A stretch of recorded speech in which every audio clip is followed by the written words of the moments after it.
اگر آپ چاہتے ہیں آپ کا دل بڑا ہو، آپ کے دل میں رچنس ہو، تو فارغ کریں اپنے آپ، ٹائم نکالیں اللہ تعالیٰ کے لیے، اور پھر دیکھیں آپ کے مسئلے کیسے حل ہوتے۔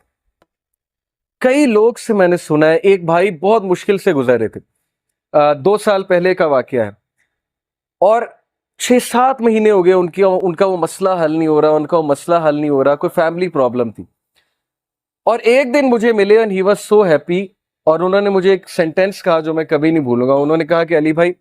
all it took was one تہجد، that's it، لیکن 6 مہینے مجھے کبھی ٹائم نہیں ملا، مجھے لوگوں سے ملنے کا ٹائم مل گیا، مجھے لوگوں سے کہانیاں سنانے کا ٹائم مل گیا، لوگوں کی سننے کا ٹائم مل گیا، لیکن تہجد کا ٹائم نہیں مل رہا تھا۔ all it took was one تہجد، اور میرا مسئلہ حل ہو گیا۔ تو امام شافعی رحمہ اللہ نے کہا کہ میکنگ دعا ایٹ دا ٹائم آف تہجد is like an arrow which does not miss its target. تو باقی یہ کہ اللہ دعا آپ کریں اور نہ ملے، یہ ایک الگ بات ہے، ظاہر ہے اللہ تعالیٰ وہی دیں گے جو بہتر ہے، لیکن یہ سینٹینس یاد رکھنے والا ہے کہ all it took was one تہجد۔ تو اپنے آپ کو فارغ کریں، ٹائم نکالیں اللہ تعالیٰ کے لیے، یہ آپ کے ہی لیے بہتر ہے۔ اور پھر یہ حدیث،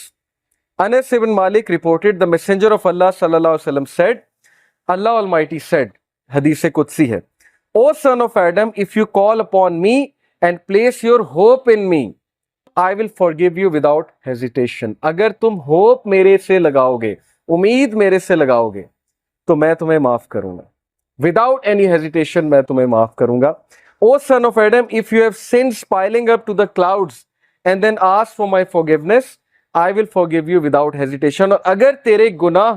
آسمان تک جا رہے ہیں اور آسمان کی طرح پائل اپ ہو چکے ہیں، کلاؤڈز کی طرح،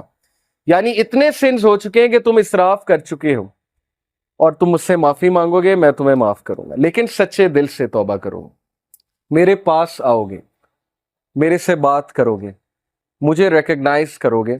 تو میں تمہیں معاف کروں گا۔ تو کویسچن یہ ہے کہ کیا ہمارے ہوپس اللہ تعالیٰ سے لگے ہیں یا ہمارے ہوپس کریشن سے لگے ہیں؟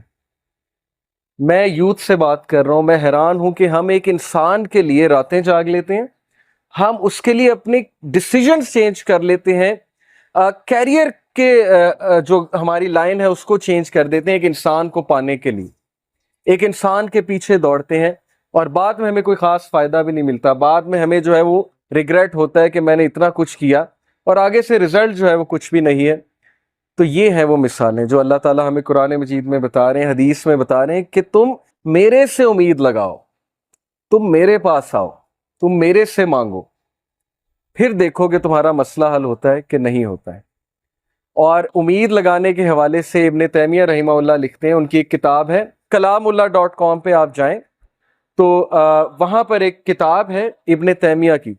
I think relief from distress, yes exactly یہ نام ہے، ریلیف فرام ڈسٹریس، کے ڈسٹریس سے ریلیف کیسے ملنا ہے، اوکے یہ کتاب ہے۔ وہ کتاب اس آیت کی تفسیر ہے، لا الہ الا انت سبحانک انی کنت من الظالمین، صرف ایک آیت کو پکڑا ہے ابن تیمیہ نے اور پوری کتاب لکھ دی۔ اس میں وہ ایک بات لکھتے ہیں کہ اسلاف جان بوجھ کر یہ دعا کرتے تھے، یہ بھی ایک دعا تھی ان کی کہ ہماری دعائیں ڈیلے ہوں، ہماری دعاؤں کی قبولیت ڈیلے ہو۔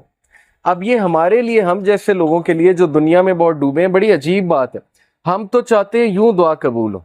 میں اللہ سے مانگوں اور چیز میرے سامنے ہو، چاہے وہ میرے لیے بہتر ہے یا نہیں ہے۔ اسلاف کہتے تھے کہ ہم جان بوجھ کے وش کرتے تھے کہ دعائیں ڈیلے ہوں، کیوں؟ کیونکہ جب بندہ دعا کر رہا ہوتا ہے اس کا تعلق ہی اللہ سے اور ہوتا ہے، تو وہ اس تعلق کو انجوائے کرتے تھے کہ ہم تکلیف میں ہیں، ہم کسی ڈسٹریس میں ہیں، بس ہم دعائیں کیے جائیں، تو یہ تعلق انہیں بہت لطف دیتا تھا۔ یہ ایک بہت ہائی لیول کی بات ہے۔ بتانا میں آپ کو یہ چاہ رہا ہوں کہ دیکھیں مصیبتیں آتی ہیں، مشکلیں آتی ہیں، انسان پر بہت سے فیزز آتے ہیں، اور اس فیز میں اگر اللہ سے آپ کنیکٹ کر جائیں تو یہ آپ کے لیے خیر ہی خیر ہے، اور اس فیز میں اگر اللہ سے دور ہو جائیں تو پھر یہ شر ہے بہت۔